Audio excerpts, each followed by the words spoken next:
Okay, the recording is in progress. Um, so, right, okay, let me get this right. So I'm going to pick one of your three names that I've known you by in the last 5 minutes. So we're going to go with Kelsey, aren't we? So yes, that's what we'll choose. Yeah. So after a few different names that we've got on the email addresses and on previous people that have been on the laptop or whatever it is that you're using. Welcome to the show, Kelsey Wiberley. Thank you. It's really nice. Yeah. Okay, so thanks for coming on. And I appreciate it was a last minute sort of getting you onto the show, but I wanted to sort of get you while you were fresh from your win at the weekend. So before we dive into that, could you sort of just give us a brief, well, no, it could be as long as you like, go into as much detail as you want, sort of your background in running, how you got into running. You can go back as far as you like, and whatever context you need to add to it, to where you are now. Yeah, so I'm from America originally, so living in England for the past 6.5 years. And we have a thing called the Presidential Fitness Award in the States. So basically when you're around 5 years old, there's this kind of, you get a badge in the certificate if you do the mile in a certain time, so many press ups, pull ups, can stretch so far, and so forth. And that kind of like, oddly enough, kickstarted my running when I was about 5-6 years old, because I really wanted the blue badge, like the one that said that you ran, like did all these things the best. So I used to like go around just like my subdivision, and just with my dad would run with me. We'd do like 3 laps for a mile, and he'd have like a little stopwatch and like see if I could get kind of the time that way. And then I predominantly played team sports, big basketball player. That was like my main sport. Played that, did some football, or soccer as Americans call it. Did a bit of volleyball, softball, kind of all the team sports. And then kind of found a bit of track and field as well when I was a bit older.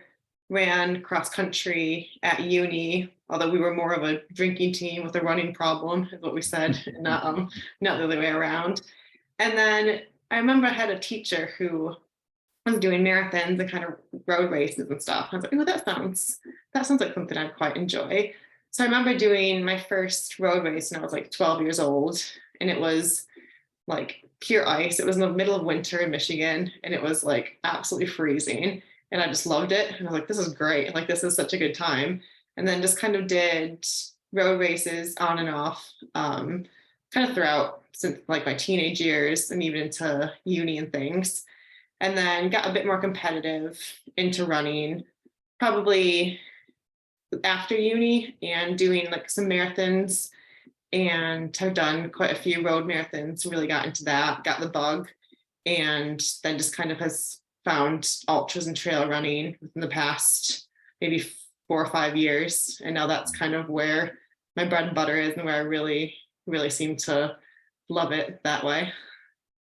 So you've actually come from a proper running background, because I know a lot of like runners in the States, everything you go through that sort of process, don't you? Of it's really encouraged. Whereas I suppose like the UK runners, a lot of the ultra runners are people that have just sort of decided that they're going to try running, and they don't always have that sort of pedigree of being a runner. So do you feel like that being around running and competition from a young age has given you sort of the experience that you can take into your ultra running, whereas somebody else who's only sort of had 4 or 5 years experience isn't winning all the races that you're winning? Yeah, I do feel like even like the team coaching things, the team sports, or just I think having kind of being coached a lot of my life, and just even taking some of like the mantras. Like there's one I remember when we used to stretch when I was on the track team. Instead of counting, we would just say like, I am fast, I am strong, I am fast, I am strong, like repeatedly as part of our stretching. And I kind of take that sometimes when I'm really struggling or kind of hitting that wall, and I'll just kind of say that mantra a few times over, and just like, okay, like it kind of worked in the track days, so why not now? And I think just kind of having that discipline as well, like it's quite like practices and things are quite heavy in the States of, you've got your school, your academic hours, and you've got your practice kind of right afterwards, practicing during the summertime, like meeting up with either your team or our cross country used to meet up in the summer. You've got different camps and things. So I think, yeah, having that discipline and those, I guess, those role models as well to kind of shape the either sport or running has definitely served me well for where I am now. Yeah, absolutely. Yeah. So sort of, obviously that was your life growing up in the States. So what brought you to the UK then? Yeah.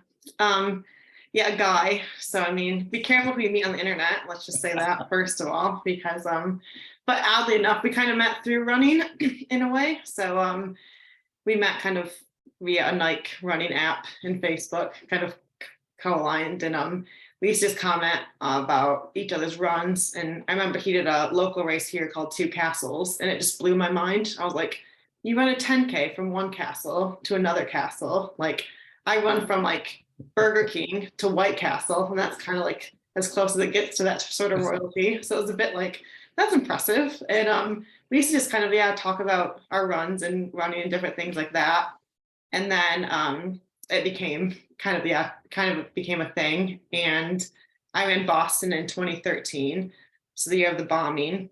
And that kind of event, he realized I was there. We talked quite a bit beforehand, but that was kind of the catalyst to start our talking a bit more, because he was like, oh, like kind of realized I might like this girl a bit more than I thought, her going through all of that. And literally since then we talked and dated for about 3.5 years, long distance, and then got married and came over here just for the running scene, really. I'll say it's for him, but it's for more the trail and ultra running scene. So what is the sort of trail running scene like? Where did you say you were from? Michigan. Michigan, yeah. What's it like there? So you are harsh winters over there. Yeah, it's very harsh. So it's more like snow is measured in like feet than centimeters or inches there. But oddly enough, like I wasn't really into trail running like when I lived there at all. I was quite a hardened like road runner, and I would even like I did one race where it was kind of across the state of Michigan, and like with a relay, which was really fun. But I remember doing some of the trails and doing like that, and I liked it, but I just felt so out of my depths and like quite out of my comfort zone. And now like looking back, I'm like thinking of like, ooh, I'm sure there's like really good trails that like I kind of missed out on in a way of like, oh, I could have totally utilized those and done some races that way. There were some I've done like through cross country camp or just running with friends, and I always like quite enjoyed it and always loved the woods and being kind of in nature. But I was such a like literally it's like road running, and I want to like go as fast as I can on the road. I don't want these like routes to be in my way and that kind of a thing. And it's kind of switched almost like completely my passions in the running world. I think that's the kind of sort of background that seems to serve you well coming into trail running, doesn't it? That you've got that, that background of speed and leg turnover, and the ability to be able to turn that into a trail running event. So just thinking back to the first time we actually met in person was actually on a trail, wasn't it? At the end of a race, and we were both basically just like bushwhacking, trying to find our way back to where the navigation's never been my strong suit, that's for sure. Well, I view myself as being a fairly good navigator, and I can kind of, I've got I wouldn't say I've got a photographic memory, but I can figure a course out and follow it. But even with all of the instructions that he gave us at the start of that race, at the end, I was like, I'm sure this is wrong. I'm in somebody's garden. I'm going through some sort of weird foliage that I don't even know, and near the machete. We somehow managed to get through it, didn't we, together, and then finished. So you won that race, didn't you? Yeah. I think I was fastest male as well that day. So we both came through at a similar time, didn't we? At the end of that course, the confusing race. What's the Silking Way? That was it. Yeah, that was Silking, it. That's actually, it's a bit of a, I don't know what you thought of it. It was still in those weird COVID times, wasn't it, where it was wave starts. So I kind of my goal with those once we started doing those kind of races is always to try and start as far as I can back, like at the back of the pack, so that you know that whoever you're overtaking, you are actually overtaking, that someone else isn't ahead of you. So like, are you doing this event? Are you actually? Yeah, I know it's so weird, like that time, and then just kind of being like, you guys are running this race, but you're not really in a race. Like, don't have numbers. Like, don't have like basically be like incognito. So you're like, okay, I'm just like out here. Don't worry, it's just a lovely Saturday that I'm just going in through your back garden trying to find an arrow somewhere. Totally normal behavior. I did. I did like the race. It was unusual that I think one of the checkpoints was at the race director's house, wasn't it? Yeah. I think I went and used their toilet. Like, just go upstairs. It's fine. Low key events, but it was it was a good race. I think actually that was probably the last race that I actually did really well at, and I think I had such a really good training block leading up to that race, and since then I've just been injured constantly. So enough of my woes. I always end up talking about my injuries. Oh, I've had my injuries, trust me. Yeah, I've had my injury. But I know you've because I've sort of followed your career on Instagram, and that you've since we became Instagram friends after that race and that chat we had at the end of the race. So over sort of the last few years since that race was that 2020 or 2021? That was I think around that time. I honestly couldn't remember. 2020, when it was weird COVID race times, when it was starts anyway. When dates just kind of blur into one, really. So it was a bit of a weird time, but we're past all of that now. We're back to normal races again. How was your sort of? Did you, when you were in the States, did you do any real like trail races over there, or has it sort of been since you came to the UK that's where you discovered like UK trail running? Yeah, it's been since I've come to the UK, really. I was pretty much road marathon, like that's road race, and then really found the road marathon was like my favorite. Did about like 20 road marathons there. I used to do like I do one weekend, maybe not be that happy with the result, so find a kind of local one or another one, do another marathon the next weekend, like I do that. Or I've done did some of the bigger ones. I did like Chicago, did Boston a couple times, and then did one in New Orleans as well. So kind of was doing like just some fun ones that way. But it wasn't until I moved here that I kind of started to dabble into ultras and then find trail running as well. And even like probably during lockdown times was when I explored a bit more even the trails and just kind of things that were a bit more local, and just mostly because I was like just sick of all the people and their daily walks being on the pavement. So I was like, okay, where else can I go? And just kind of finding just maybe areas I hadn't really explored before, and just doing like different kind of footpaths that way. And I was like, this is quite a good adventure and quite good fun. And then kind of entering a bit more races that were more trail focused instead of road focused. Yeah. So you've sort of transitioned, and the UK trail running scene is an active one, isn't it? It's got some really strong people in it, and you can pretty much find a race even during the weekdays. You can pretty much find a race, like that is true actually. If you want to. There are some races in the week. I'm just I'm not being weird. I'm just looking at I wanted to see your time for the race. So it's fine. That leads us on to your race win at the weekend then. So Manchester to Liverpool, wasn't it? Manchester Liverpool GB ULTRAS.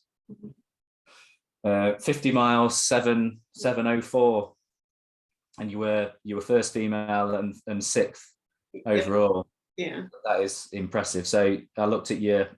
Did you put it on? Actually, I think you might have put your stats on one of your posts. I think so. But you were all. It was all sub 9 minute miles, wasn't it? I think I was around 8:32 minute miles. Yeah. Most all of my miles. There might have been one or two that were up in the nines. I think that's when I was at aid stations as well. So I didn't pause my watch at all. So I just kind of kept it going and to see. And to be honest, I didn't look at my watch the entire time that I was running. So when I finished, I'd seen like the 04 part on my watch, and I thought it was like 8 hours and 4, and I was like, oh, that's pretty good. Like my goal is kind of around 8 to see, and they're like, oh, amazing, like you did like 7:04. And I was like, no, that can't be right. Like I was a bit like, oh, so I was quite, yeah, quite pleased with even an hour faster than I Yeah. anticipated. Wow. So did you do that consciously, not look at your watch then? Yeah, I never normally look at my watch or my splits during a race. I Mm. try not to do too much in training either. Sometimes I do, or I'll just kind of see, especially if I'm trying like consciously doing, say, a tempo run or a speed training, I will look to see if I'm hitting those paces. But I find in a race, I'm either I see it and I think, oh, that's too fast. Mm. Oh, that's too slow, but it feels Mm. faster than it is. Or, oh, that's bang on, but I have to maintain this now for 49 more miles. Like, can I do that? So I kind of think like I have the watch, I have it ticking over. I could like feel the mile sometimes, but then I'm just like I just try not to even pay it mind really, and just kind of go by feel for most of it. I've done it for like most all my marathons and like Wow. everything, and it's kind of sometimes you get some like bonus miles where you think you're not as far in as you are, and you're like, oh, actually, I'm at mile 28 and not the 25 that I thought it was. So Yeah. when it goes the opposite way, it's not as much fun, but that way it's quite nice. I think that's like a really good ability to have, especially when you've come from like a road running Yeah, background. That's very much like speed focused and pace focused for, you know, even for a marathon. You like, I know from when, not that I can run a fast marathon, but you know, when I've been going for, you know, a PB, I'm always checking splits because in my head, I know what I've got to hit to be able to. yeah, yeah, yeah. So do you think that that's kind of like a superpower of yours, the ability to sort of not pay any attention to the watch and just go with feel?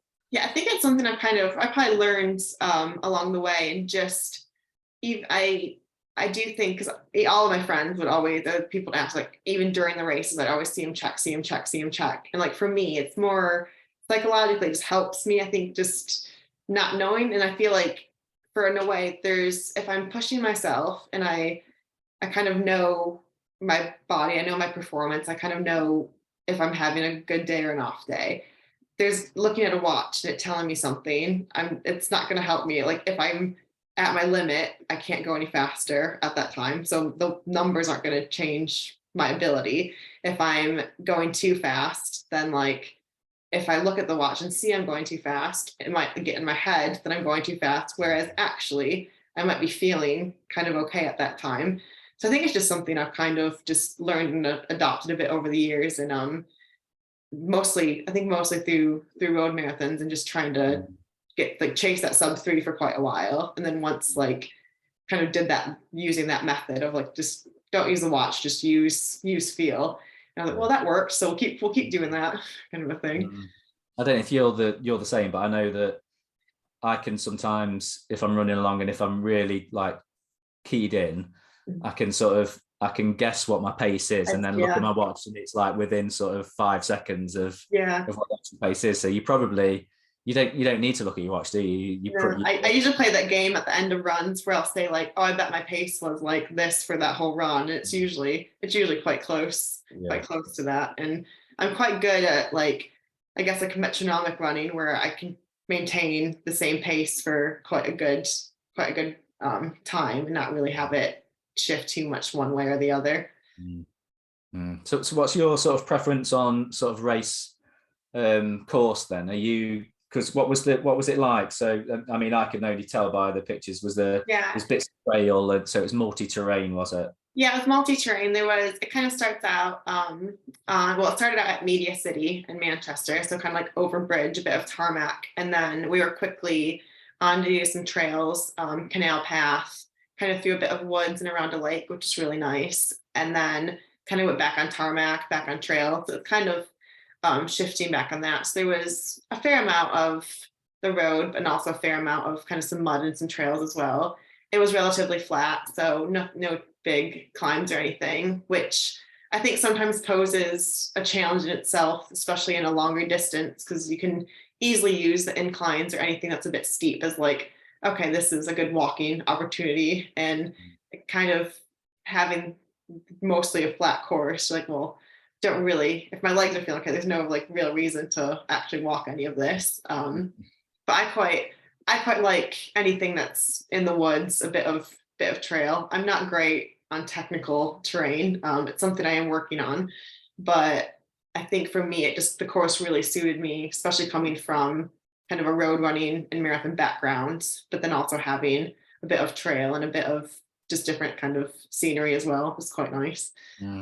Yeah, I think, that kind of speed that you've got and be able to transfer that to trail, I think, you're at an advantage if you were then to go into some of the more technical stuff, because a lot of trail runners sort of get focused on just doing really technical stuff and then sort of don't always pay attention to the speed work, and just you sort of get into a groove of not being a quick trail runner. Is that something you're looking to do actively, then move into more technical, really hilly stuff, or is it something that you're a bit afraid of? Or yeah, not really. Yeah, I'm probably it's probably a bit more out of my comfort zone, the really technical and trail things. And I'll go on some weekends away with friends and things. I went on one to we did some of the UTS 50 and 100K, so the Ultra Trail Snowdonia. We did a bit of recce. I went with them. They were doing the race, not me.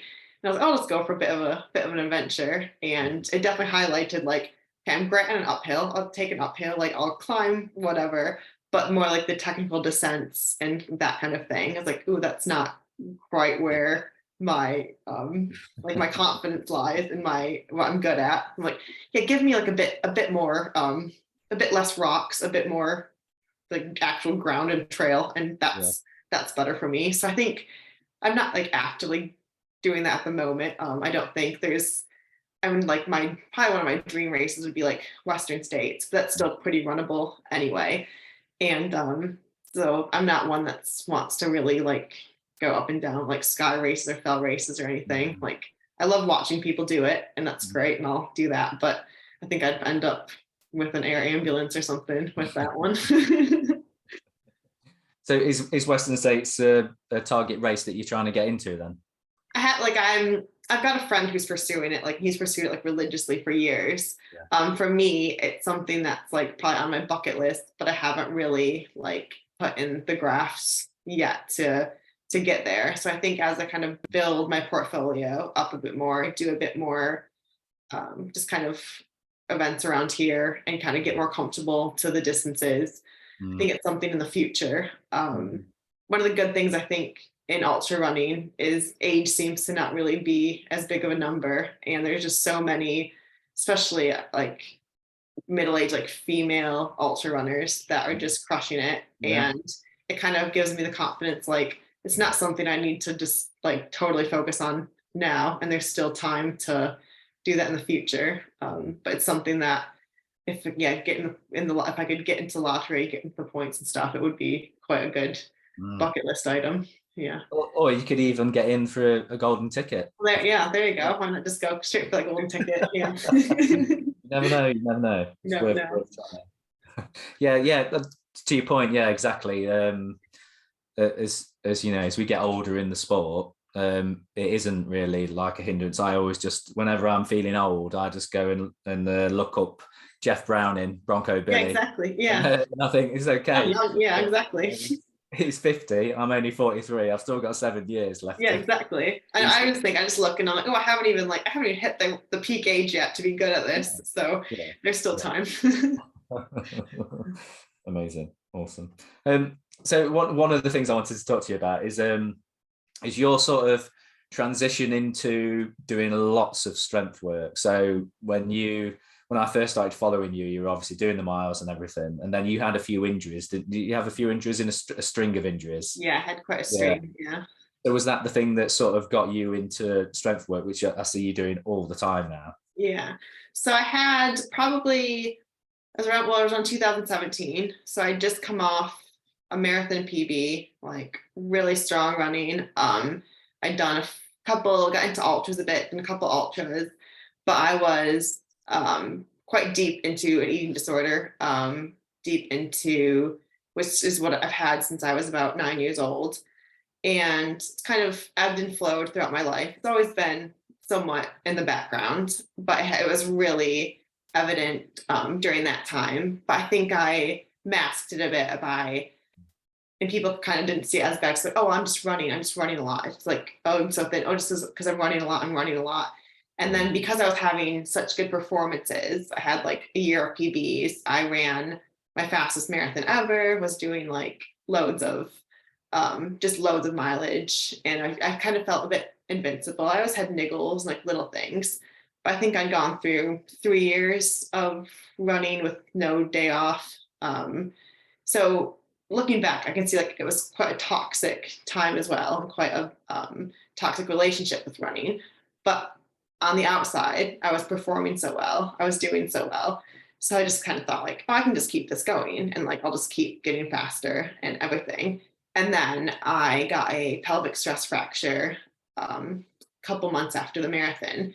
And that was, I remember I was on a run, like an 18 miler, and I just like it like felt it during that. Tried to run the next day because I was like, oh, nothing like stops me. And then had to end up like getting picked up and got diagnosed. And then that was quite a long journey back. Ended up refracturing the same one again, trying to come back from that. Then like the next year I got had like a hip stress reaction. And it was just kind of this like stream of all these injuries. But instead of kind of addressing the root problem, I was trying to still train around it. So I was doing swimming, was doing cycling, was doing like anything I could that way. And then I did an outlaw triathlon, so kind of full distance triathlon last August, and ended up getting a stress fracture during that event. And that was kind of the catalyst. I think that was like, okay, something needs to change here. Like I had been doing a bit better with the eating up until the pandemic again really highlighted. I think the eating disorders kind of came out of hiding then again, and was in quite a bad way, even like with the triathlon training. And again, it was one of those things where like, well, I'm training for 3 sports now. So that's like an excuse to, yeah, like I just have to exercise all the time. Like it's what I'm doing. Okay. And kind of, yeah, a good like scapegoat, I guess, for the eating disorder. And then so I work as well now as a personal trainer and like a fitness instructor.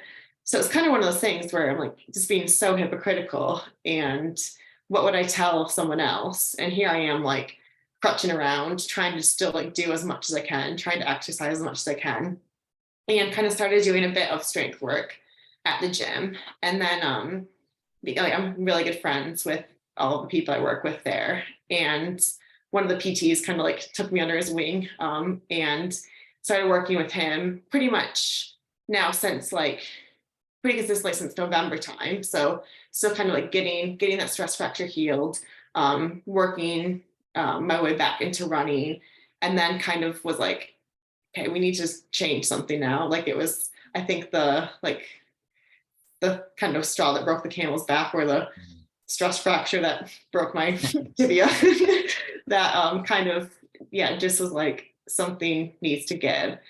And so probably since November, I've really been working hard with strength training and like heavy lifting, not just, I used to kind of like, I do a bit here and there, just kind of dabble and do a few things, but just actually like get into the gym, lifting heavy, like deadlift, squats, kind of bench, and then like supplementing. And that's also really helped with my eating, and just working with my PT, who's Matt, and he's helped me so much with the logic behind the food. And even though I know the logic and I have the knowledge base, kind of confronting it and giving me reminders just to help kind of battle the eating disorder brain that way.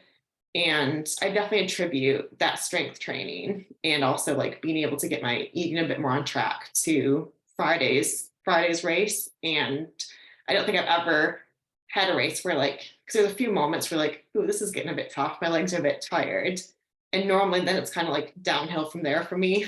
And it was like, then I got like kind of a second wind. I was like, oh no, like we're okay, we're doing this, it's good. And being able to also eat during a race, which is something that I've struggled with a lot in the past. And I used to kind of pride myself, like I did that marathon and I didn't take anything. Like I had 2 sips of water and like, look at me go. And now I'm like, I had, like, look at all the stuff I was able to eat during that race. And I had such a better, even mental time and like performance than before. So the strength training has just been like an absolute game changer, I think, for me. Mm.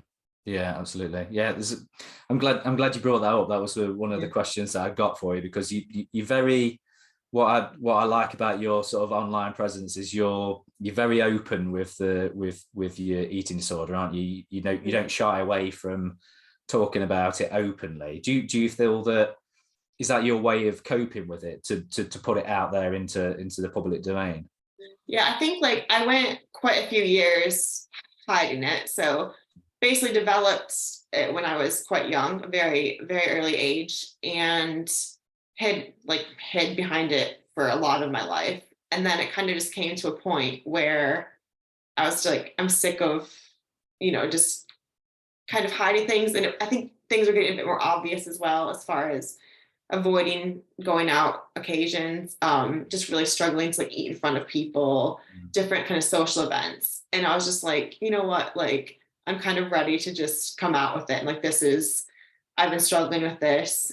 And the feedback I got, because I've been quite vocal about it for quite a few years now. And the feedback I've always received has just been so encouraging. And so many people have like directly messaged me saying that like they're struggling massively, but haven't had anyone to kind of talk about. And I've talked to like strangers, but I've made friends. I've like connected with people kind of through shared struggles and shared battles. And it just really highlights too just how many people are actually struggling that might not look like it. Like there's no look for an eating disorder. I think that's also something that gets misconstrued a lot. And it's not just this like skeletal and bone, and it's not that. There's so many other facets of it, and so many people struggle in their life with it. And I think just for me, being able to kind of be more vocal and have people either to like just comment about, oh, but you're doing so well, even like those kind of things, like that helps me, or kind of highlight some of the progress I've made where maybe I'm not seeing it at that time. And then also having people tell me that's helping them, it kind of helps like just keep that as a bit of a platform for me. Mm. Do you think there's more people out there that are sort of in the situation that you were in, where because you were having success and you sort of did you kind of subconsciously disassociate your eating disorder with the running, because the running was so successful? Did it kind of make it feel like, well, that obviously isn't affecting me because I'm winning all these races? Yeah, almost like I almost felt like the eating disorder was helping me, like in a way. Like I was like, oh, the reason that I'm winning these races, I'm doing so well, I keep getting PBs, is because I'm thinner, and thinner is faster. And I had some like really bad coaches in the past that would weigh, like they would weigh you, and they'd say like, like with running and stuff, and like it's in, I've heard loads of stories about it in the States as well, especially at like the university level, of like track athletes, cross country athletes, other ones, they get weighed and you think like, oh, okay, like if you're thinner, then you're going to be faster, you're going to be better on the team, or kind of weighing you in front of the other girls. And that's a bit like confronting. And then you feel embarrassed because you weigh less or weigh more than them. And kind of always that battle, like I want to weigh less, I want to weigh less. So I think part of me was like, oh, the less I weigh, the faster I can run. And then it was almost like, and I know it isn't a link, but it was kind of happening for me at that time. And then, but looking back, it's like my training was quite high. I was doing like 100-mile weeks kind of regularly. I was doing like loads of speed work, doing other things. And I think you can keep that up for so long before inevitably you break. And that's kind of what happened with me. So I think it was hard for me to confront the eating disorder or even want it to go away, because I was doing so well as well. And I was like, well, I need this. And it's kind of like serving me well. But then I think having kind of realizing that it's taken me only so far, and then paying for it basically with 3 and 4 stress fractures over the next few years, was kind of like, okay, something needs to change, and that hasn't actually served us. And now looking back, I almost wonder what could I have done as a Yeah. field athlete. Yeah. And I used to train with quite a few different running clubs, and one was like Hanson's Brooks. So they do quite a few of American athletes who do Olympic trials qualifiers and go to different races that way. And I remember so many people there like, if you just fueled, if you just actually like could eat and like do that, like the athlete you could be. And I was like, no, like I was like, that's not how it works. Like it's the smaller amounts you eat, it's the more you run. And now I can kind of see, now looking back at, I'm such a better place now. I can see like, kind of wonder what that 250 could have been in a marathon, like could have been even faster than that type of thing. And whereas before it was definitely no, like I'm the thinnest I've been, that equals faster. Yeah, you sort of like running on credit, isn't it? You can only get away with it for so long, and then you've got to pay the bill, haven't you? Eventually, yeah, exactly. Yeah, with a credit card, it's almost like that your body will let you do it for so long, and then eventually it just says no more. yeah. Just going back to what you said about it being something that you suffered with from a young age. Was there anything that you can sort of, without me sounding like a psychiatrist or anything, That's fine. Yeah. is there any kind of time then, something that happened in your life that you think triggered it, or was it to do with there was a health teacher that we had in school. So he was a PE teacher and a health teacher.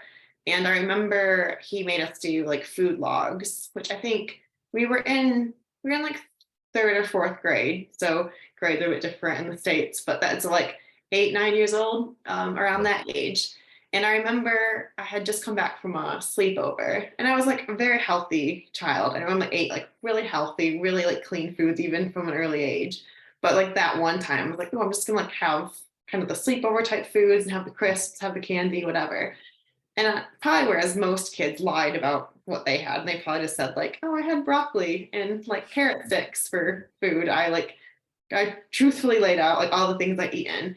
And I just remember he just like laid into all of our kind of like food things and how much we'd eaten and how we were going to be fat when we're older. And like, that's just not good. You can't eat like this. And he used to kind of shame the bigger kids during like PE and stuff. And I've actually connected with some other people from my school from the past, just basically through when I've been open about my struggles. They've reached out to me and said that same person caused, there's like 3 or 4 girls I know that they started having issues with food after kind of having experiences with him in his like the health class and the PE class. And then I was just kind of validated like repeatedly in other like in like health classes, or like I was so glad I didn't grow up with social media, because I think it would have been a lot worse for me then. But I remember even being like a teenager and I'd be running and you'd have people say like, oh, you don't look like a runner. Like you don't have a runner's body. And like, you look a bit big for a runner. And just like little kind of snide comments like that would just keep feeding the fire and feeding the fire. And little things of, like I started basically dieting then from like an early age. No, what I call like junk food. So no crisps, no candy, like gave up pop, like all this stuff. And just my whole childhood was like kind of depriving myself of the kind of joys and like the treats that you can have as a child. And I remember even having like lunch at school, in school. So when I was like a teenager, and I'd have like one protein bar, and I would just like pick at it like as small as I could, just try to make it last as long as I could. And I was going to these practices like so underfueled, so hungry all the time. Like looking back now, I can see how like I'm like, no wonder like school seemed even harder and like that seemed longer because I was like hungry the whole time. But it was again that like kind of validating of eating less is better. And but definitely can always place it back to that one like person when I was that age.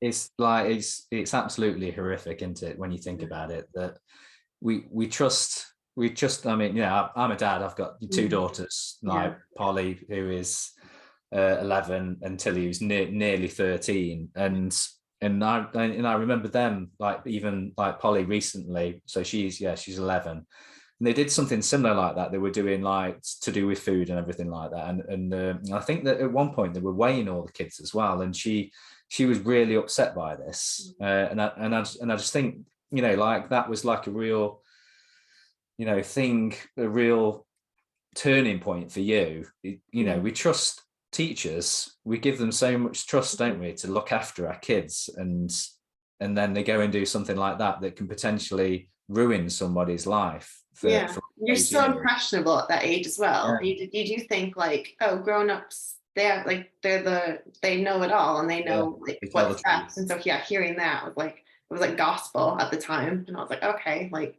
I need to change my diet totally, and basically did from that age. And it's tragic that it came to that, but focusing on the positive. So up to now then, so although this sort of, you've had this sort of journey where you've battled with it, you know, it's always going to be there, isn't it? You know, the back of your mind, it's never always, it will never leave you, that kind of thing, will it? But now, do you feel like it's almost like you're validating to yourself that, you know, you can win races fully fueled and strong? Because you know, that you, as a runner, you do have that impression, don't you, that lighter climbs better. If you're lighter, you go up a hill easier. But that's not for ultras, that's not necessarily true, is it? That there's something about how strong you are and your ability to sort of sustain a pace and hold on to it, because you're strong enough to hold that pace for a tough race. I think like, it's still something, I mean, I battle daily with the eating disorder still, and it's still one of those things where I have to like actively eat, and it's not, I'm like a bit better now at paying attention to hunger cues and actually listening to them, whereas before it was kind of a sign of like, I felt like a reward almost of, you know, a dopamine hit if I was like, ooh, actually I'm not going to eat even though I feel hungry. It was kind of like this weird reward system for me, whereas now I've kind of reversed it of like, okay, I've got this hunger cue, like I need to eat. And I still struggle with like feeling guilty sometimes after I eat, or with food related things. So I do think it's something I'll probably always have to work on. But having had like such a good race on Friday, and not even just a physical one, but a mental one, like it's definitely the best I felt mentally for that duration and during a time. And just, I remember even actively thinking like, this, I'm doing this well, I'm feeling this good because I'm fueled, because I've put in the hours in the gym, I've done the strength training, and kind of thinking like, past me couldn't have done this, or couldn't have felt this good doing it. And also like my recovery since starting strength training, since I make sure to like now like get protein right away, like after a race, or try to like eat something soon after, which before it was like, oh, I'm in this like massive calorie deficit. That's great. Let's try to like keep that going. And my recovery would be days and days. Whereas I ran every day since Friday, and like my legs feel pretty much back to normal today. So from Friday to Tuesday, feeling quite like, okay, I feel kind of ready to get back at it again, where normally it would take quite a long time. So it's those little things that kind of validate like what I'm doing, and just to kind of keep it going with the eating and with the strength training. I think ultras help as well, because it's such a vast, different and diverse, I think, body shape and size wise. And I think it's just a bit more open as far as that's concerned. And it can be more like the stronger person, or the person that's got a bit more strength to them, that can win, versus I think a lot of times especially with road marathons and with the elites as well, you see a lot of just quite small, quite things. And I guess different bodies perform different things a bit better. But I think it's helped me also getting into a scene and kind of an environment that kind of does thrive a bit more, with a bit more kind of strength and that to it. Yeah, because you've got to be strong to be able to sort of take the punishment that a long ultra will give to you, and you know, core strength and having strong legs and the ability to. There's nothing worse, is there, than just feeling like your legs are like jelly. Like these won't move. Yeah. I'll keep going. So, what would your sort of advice be for somebody who? And I'm not saying that this, this applies to males and females, that if you're sort of in a space where you're training hard, you're consciously cutting calories, thinking that, it's going to give you the best results. What's your sort of advice for, or what kind of wisdom can you sort of impart to people that might be at the beginning of sort of digging a hole for themselves? How Yeah. could you sort of steer them in the right direction, do you think?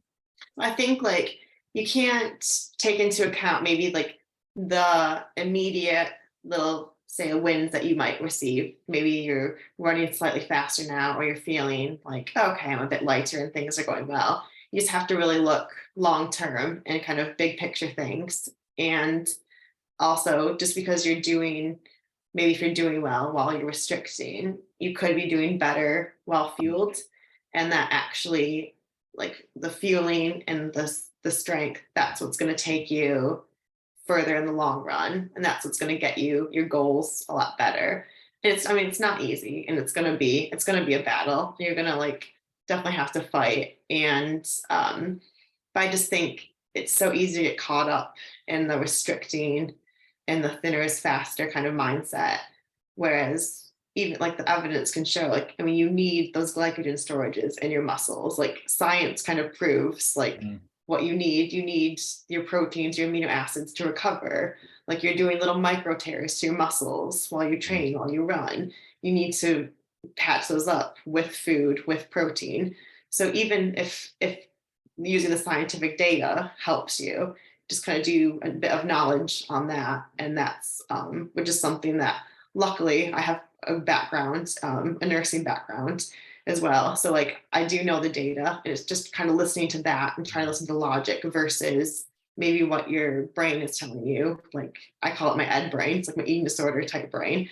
So I try to I always have, it's like the angel and devil kind of shoulders. So the ed brain and the logic. You just have to kind of feed out the actual like BS that the ed brain's telling you, and just listen and like use the logic, and then just know like you want to see what your full potential is. That's kind of what I've learned with myself. Like I want to see what I can actually do. And I know if I want to do that, I have to be a better fueled athlete. And it's just, I think that having those, for me, having like some validation based on performances helps to kind of keep that rolling. But yeah, I would just say that it's not worth maybe the immediate little benefits that you're getting, because in the long run, it's not going to serve you to do the restrictions. Yeah, it's did you feel like people sometimes have to learn the hard way like you did, or do you think that is there enough information out there for people that have eating disorders and use running as a trigger for it? Do you think there's enough information out there to help people? I think, I mean, it's definitely something that's, I don't think there is enough help out. And also like, even for me, like when I was trying, because I've received therapy, I've been on medication and stuff for my eating disorder and different things.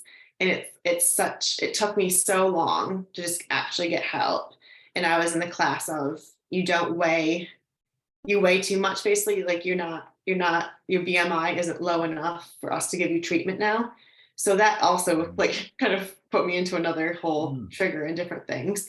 But without going too in depth into that, I think it's something that as a society, there's not enough help. There's loads of information out there, but there's a lot of like conflicting information. And it's one of those things too, where people see exercise as such a positive, and oh, you're running so much, you're doing so great, you must be so healthy.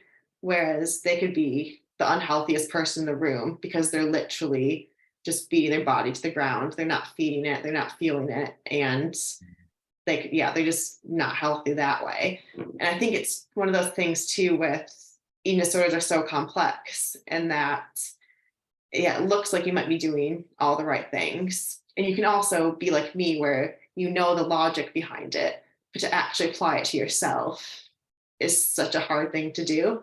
So I think what's helped me probably the most too is just even connecting with other people that have struggled, and just kind of know, okay, I'm not alone. My thoughts are valid. There's a reason that I'm kind of like having these, but I need to just kind of reframe those, or realize that they're not serving me now. Like there's usually a reason why someone has the eating disorder, and maybe it served them in the past. And then it's kind of become this like baggage that comes along with them. but there's a time when, okay, like that's just getting a bit too heavy. You can kind of just like leave the bag somewhere else, and then kind of feel how free you can be away from it, type of thing. And I think that's something that you kind of, I guess, get different ways. But for me, I had to learn the hard way, unfortunately. But definitely, if there needs to be, I think, a bit more help out there, and also just a bit more knowledge, even like with, say, like with your daughters and things, and like not doing things that's gonna kind of start eating disorder type behavior early, and just not being so obsessed with what the physique looks like, especially on like a small child whose body is just growing and developing and changing so rapidly. And I think just kind of even educating from an early age, like about eating disorders and about help and stuff like that. And definitely then as it goes through ages with athletes, and just kind of promoting more of a positive, like fueled athlete versus thin athlete, I think is a good way to start with helping. Yeah, that's it. A healthy runner is going to be, it's longevity is what you're after, isn't it, in the sport? Yeah. We're talking about running into our Yeah. 40s and 50s, and if you're not fueling yourself, you can't keep competing at that age if you're not fueling yourself. Exactly. Yeah. So it's a long-term investment, isn't it, when you Yeah. think about it that way? Yeah, absolutely. So just going back to your strength training then. So if there's somebody who's watching, listening, who wants to sort of get into strength training for an ultra runner, what's your sort of, being a personal trainer, what would you sort of advise them to do? Because it can be quite daunting being Oh, definitely. Yeah. a runner and walking into a gym and seeing big guys and strong women, and then feeling you're like the weedy trail runner, thinking that, I don't belong here. What's your advice to get somebody in the gym to get them doing that strength work? Yeah, well, definitely. I mean, first, like most places, obviously, there's a reason that there's personal trainers and PTs and things like that, or even online coaching. So if you are completely just like a bit intimidated by the gym or different things, just ask how to use equipment. I know it might be a bit, you might feel a bit silly at first to have to ask, but we'll always love to help, talk to you on equipment. But my thing is, I think what people do sometimes wrong is just lift. You want to lift heavy, like you want to. Don't be afraid, I guess, to like pick up the big weight, to lift heavy. Obviously, start out at a base and just go from there. But doing the deadlifts, doing squats, doing like even bench pressing, and then kind of supplementing that with like your lunges, different things like that, and like just strength type things. But don't be afraid of heavy weights, I think is like a big thing. Because I know, and then a lot of my running friends stuff too, it's like, okay, like, ooh, cardio machines though, like that's like, it kind of like lights up in the gym for them, like, ooh, I'm good at cardio, I like cardio, it's my time to shine. And it's like, ooh, the other bit, that's a bit scary. So I'm quite one to like drag a lot of my runner friends into the gym and just being like, okay, like we're gonna do this together and do this, and then it's just like, for me, I'm just such a, I think now, like an advocate to strength training, because I never really did much of it before. I thought, well, if I have an extra hour in my day, I'll do a double run, because like what's better than one run, two runs? And now it's like, okay, actually, like I find so much more benefit to doing that, and to just kind of lifting heavy. And it's really empowering as well. Like it's quite nice. And then even like lining up at a race, knowing like these legs are strong, these legs can, like can squat X amount of weight, like deadlift, and they can carry me long miles. And when you, especially if you've got like hilly races, uphills, downhills, that leg strength will just serve you so well. And I think for me too, just noticing the difference in injury prevention, not having all the niggles I used to have. It used to be like everyone, it was like this part of me hurt, or this part, and just kind of having that benefit, and then the recovery time, the turnover that I'm able to do, and kind of get back into doing what I love.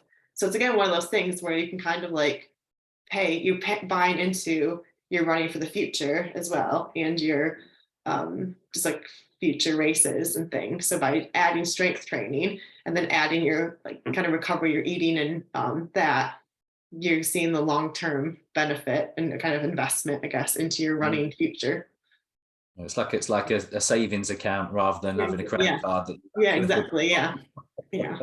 and then probably we're trail runners and ultra runners are probably in the danger of thinking, I know I've been in this situation where I thought that I was doing strength work, Yeah, where I was doing body weight stuff at home and doing bits and bobs of, like one kettlebell at home, and thinking that I've got my strength work down, and then being and then going to the gym and realizing that actually what I was doing was more like rehab, actual strength training. And then since I've been doing actual strength training, I've realized the benefits of it, and I know I should have been doing it for years, but sort of neglected it. And I think sometimes we don't quite understand what we need to be doing as runners. I think we think that strength, like I did, and possibly like you thought, you think that just throwing a couple of dumbbells around and doing some bridges and stuff is enough to little activation, a little couple body weight squats, little maybe a single leg kettlebell deadlift there if you're feeling really feisty. But other than that, I was like, no, and then obviously you don't stretch because you're a runner, and the foam roller just sits in a corner somewhere, and where the cat can play with it. But I think that was kind of my interpretation as well, or it was more like kind of like the physio type exercises where it's like, oh, I hurt this. Okay, I really need my glutes are really weak, so I need to strengthen my glutes. So I'll do a few here, or I'll hold a plank for a little bit of time. And then it's just now actually doing proper strength lifting, almost like some powerlifting type moves that are kind of like what that would be.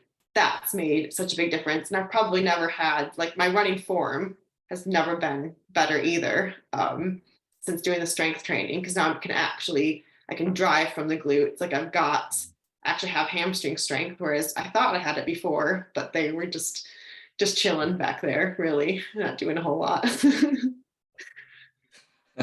Because I think as runners we're scared, aren't we, of thinking that as soon as you do a squat, you're obviously gonna put 5 pounds on of pure muscle, and it's going to slow you down when you're running.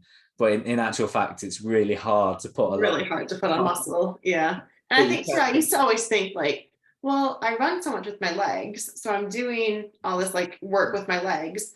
So if I do squats or if I do deadlifts, I'm if I'm using my legs in the gym, well, that's just I don't need to do that because I do it with the running. So I can do other stuff that's not my legs. And whereas no, total opposite, basically, get the legs as strong as you can. Don't skip leg day. Don't skip leg day, and just build that strong, and then you can actually have a better turnover, better propulsion from your legs. And definitely, especially if there's I've really noticed in any hilly type terrain, it's just such different experience now to have a bit of muscle instead of just this spindly little legs. It's I think if you're listening, watching, go to the gym. There's that guy. Go to the gym. Lift heavy. Don't be scared. Don't just go right to the cardio machines. You can meander your way over to the weights. It's a good place to be. Get in there. Excellent. Well, I appreciate you coming on, and for anyone who wants to sort of get in touch with you about eating disorders and overtraining possibly, and wanting to strength train and advice and everything, where can people sort of get in touch with you? What's the best place? I'm on Instagram at ULTRAKEL32. So ULTRAKEL, the letter numbers 32. And then I'm also on Facebook, Kelsey Wiberley. So my 2 main places. Brilliant. So if people want any information on those subjects we've talked about, then definitely, and always feel free to message me. Definitely open, especially if you need any help with the eating disorder thing. If there are any strength related questions or running related, definitely happy to help. Thank you very much for coming on, and I appreciate you talking about subjects that aren't always easy to talk about. So I appreciate you being open and sharing all that with us. Thank you very much for having me. It's always nice to have a bit of a platform as well, so I appreciate it. Lovely. Thanks for coming on. Thanks, Kelsey. Thank you.